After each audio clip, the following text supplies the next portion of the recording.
మేఘాలే తాకింది hi hi లెస్స నవరాగల్లో నవ్వింది నమోనాలిసా ఈ గాలి రేపింది నాలో నిష చెలరే గాలి రమ్మంది హల్లు అంటూ ఒళ్ళోవాలే అందాల హలో అండి, అందరూ బాగున్నారా? అందరూ బాగుండాలి, అందులో సుజాత కూడా ఉండాలి.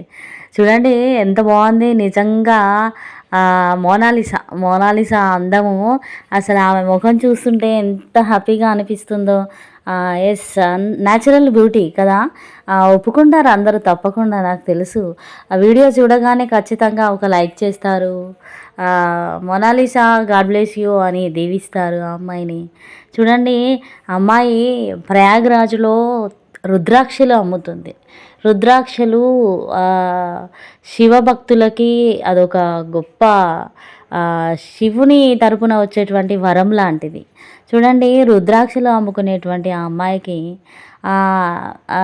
శివ ఆజ్ఞ లేనిదే చీమైనా కుట్టదు అంటారు కదా. కుంభమేళాలో తలుక్కుమని వెలిసినటువంటి ఈ మోనాలిసా శివునికి చాలా ఇష్టమైనటువంటి శివునికి ప్రతీక అయినటువంటి రుద్రాక్షలు అమ్ముతుంది. కాబట్టి శివుడే ఆమెకు ఈ దారి చూపించాడు, ఆమె లైఫ్ని ఇలా డిజైన్ చేశాడు అని నేను నమ్ముతున్నాను. అంతే కదా, ఎవరైతే డివోటర్స్ ఉంటారో వాళ్ళకి తెలుస్తుంది. నిజంగా చీమ కూడా అంట శివుని ఆజ్ఞ ఉంటేనే కుడుతుందంట. అలాగనే ఈ అమ్మాయికి దేవుడే ఇలా ప్రయాగ్రాజ్కి రావాలి. దాదాపు ఎప్పటి నుంచి అమ్ముతూ ఉండొచ్చు ఈ అమ్మాయి. ఒక వీడియోలో నేను చూశాను, ఆమె చెప్తుంది అంటే ఏ ఏ ప్లేస్లో వీళ్ళు ఎక్కడ జాతరలు అలా ఉంటే ఈ యొక్క రుద్రాక్ష మాలలు తీసుకెళ్ళి అక్కడ సేల్ చేస్తూ ఉంటారని చెప్తుంది ఈ అమ్మాయి.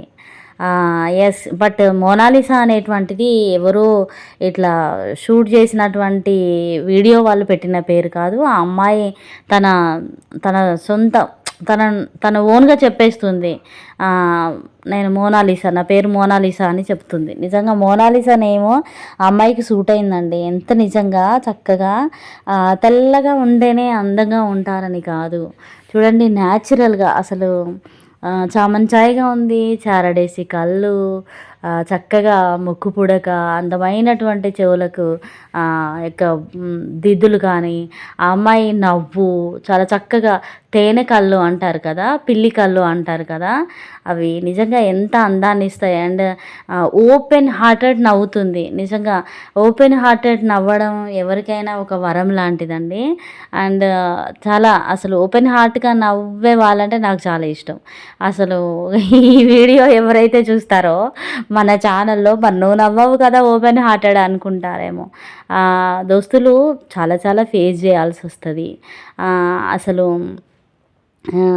నాకు దగ్గరగా అని అనుకున్నటువంటి వాళ్ళతో నేను చాలా ఓపెన్ అప్ అయి మాట్లాడతాను, ఓపెన్ హార్టెడ్ ఉంటాను. కానీ ఈ రోజులలో మనం అంత ఓపెన్ అప్ అయ్యి అంత ఓపెన్ హార్ట్గా మాట్లాడితే రిసీవ్ చేసుకునేటువంటి వాళ్ళు లేరు. అండ్ ఇంకా ఎంతగా దగ్గర అవుతే అంత దూరం అవ్వాల్సి వస్తుంది అనేటువంటిది నా రియల్ లైఫ్లో ఎక్స్పీరియన్స్ చేశాను. అందుకని ఎంతవరకు ఉండాలో ఎవరితోని అంతవరకే ఉంటానన్నమాట. అండ్ ఓపెన్ హార్టెడ్ ఎందుకు నవ్వను అని అంటే, చూడండి, అసలు యూట్యూబ్ అనేటువంటిది మనకు టచ్ లేదనమాట. టచ్ లేక అసలు నేను యూట్యూబ్లో క్లిక్ అవ్వడం కోసము రకరకాల సాంగ్స్ సెలెక్ట్ చేసుకుంటాను.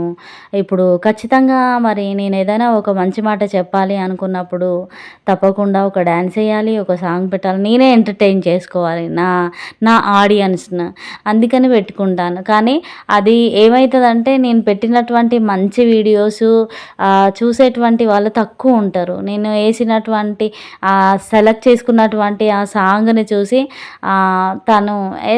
జనాలు ఎట్లా ఉంటారంటే అర్థం చేసుకునేది తక్కువ, అపార్థం చేసుకునేటువంటిది ఎక్కువ ఉంటుంది అనమాట. అరే అది మన క్యారెక్టర్కి అసలు సూటబుల్ కాదు ఆ సాంగ్, కానీ నేను చూస్ చేసుకున్నానే. ఇప్పుడు డివోషనల్ అనుకోండి, అది మనకు సెట్ అవుతుంది. కానీ డివోషనల్ అంటే దాదాపు మన ఛానల్కి డివోటర్సే వస్తారు. డివోటర్స్ అంటే దాదాపు గుడ్ హార్ట్ పీపుల్ ఉంటారు. మరి ఇప్పుడు మనము మంచి అనేటువంటిది స్ప్రెడ్ చేయాలంటే రకరకాల జనాలు మన ఛానల్‌కి రావాలి కదా! అందుకే నేను రకరకాలుగా ఆడియన్స్‌ని నేను ఎంటర్‌టైన్ చేయాలి. ఒక్కొక్క కేటగిరీ వాళ్ళు మన ఛానల్‌కి రావాలంటే మనం ఫన్ చేయాలి, డ్యాన్స్ చేయాలి, సాంగ్ పాడాలి, మోటివేషన్ ఇవ్వాలి. అండ్ మన ఎక్స్‌పీరియన్స్‌ని షేర్ చేయాలి. కొన్ని కొన్ని కొంచెం దానివల్ల ఆ వీడియో వల్ల మనకి ఏం రాదు. అంటే ఫర్ ఎగ్జాంపుల్ చిన్న వంట చేసి పెడతాను. ఏదో నాకు మాట్లాడాలనిపించింది. సిల్లీ జోక్స్ ఉంటాయి. అవి కూడా షేర్ చేస్తాను. ఎందుకంటే వాటిని కూడా ఎంజాయ్ చేసేటువంటి వాళ్ళు ఉంటారనమాట. అట్లా ఈ అమ్మాయి మోనాలిసా అసలు నాకు ఈ అమ్మాయిని చూడగానే చాలా పాజిటివ్ వైబ్స్ అట్లా అనిపించింది. నాకు ఎంత హ్యాపీగా అనిపించిందో మీ అందరితోటి మోనాలిసా వల్ల కొంచెం షేర్ చేసుకుందామని వచ్చాను. థ్యాంక్స్ ఫర్ వాచింగ్ అండి.